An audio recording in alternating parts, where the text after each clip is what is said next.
শুক্রবার বিশেষ দিন। প্রাক্তন মুখ্যমন্ত্রী বলেন শুক্রবার সব ছাড় আছে। ওই শুক্রবারে লোকেরাই করেছে, চিহ্নিত করেছি, মার্ক করেছি। এদের সঙ্গে নিটের কোনো সম্পর্ক নেই। যারা চিহ্নিত হয়ে গেছে কয়েকদিন অপেক্ষা করুন, এদের কি করতে হয় আমি জানি, বললেন মুখ্যমন্ত্রী।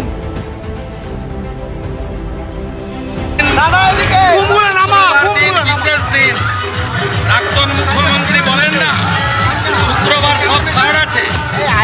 ওই শুক্রবারের লোকেরাই করেছে, চিহ্নিত করেছে, মার্ক করেছে। এদের সঙ্গে নিটের কোনো সম্পর্ক নেই।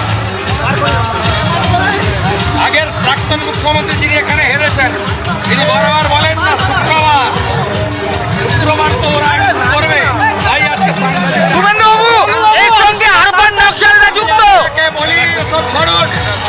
শুক্রবারীরা যারা করেছে চিহ্নিত হয়ে গেছে।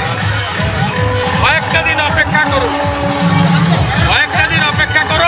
এদের কি করতে হয় আমি জানি। ওই একই রাস্তায় সোমবার দিন উত্তর কলকাতা বিজেপি আজকে 7,000 লোক জড়ো করেছিল।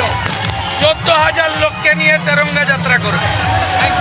14,000 লোককে নিয়ে তেরঙ্গা যাত্রা হবে ওই রাস্তায়। আমি নর্থ বেঙ্গলে থাকবো, উত্তর কলকাতায় তমগ্ন ঘোষ, তাপস রায়, রিতেশ তেওয়ারিদের নেতৃত্বে। এসএসকেএমে মুখ্যমন্ত্রী শুভেন্দু অধিকারী আহত সাংবাদিকদের দেখতে হাসপাতালে যান। মুখ্যমন্ত্রী শুভেন্দু অধিকারী গতকালের ঘটনায় যার জেরে যেখানে সাংবাদিকদের আক্রমণ করা হয়, সেই আহত সাংবাদিকদের দেখতে এসএসকেএমে যান মুখ্যমন্ত্রী শুভেন্দু অধিকারী।